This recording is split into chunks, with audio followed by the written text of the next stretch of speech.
Meaning of from. From.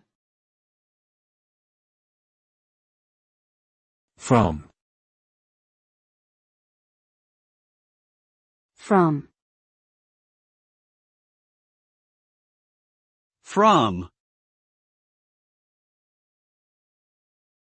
The word from is a preposition used to indicate the starting point or origin of something, whether it be a person, place, thing, or idea. It is typically used to refer to the source or beginning of a process or journey.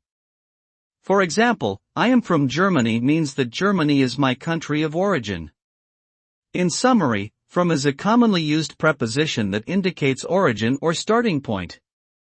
It is a crucial word in language and communication, helping us to accurately convey information about where things come from or begin.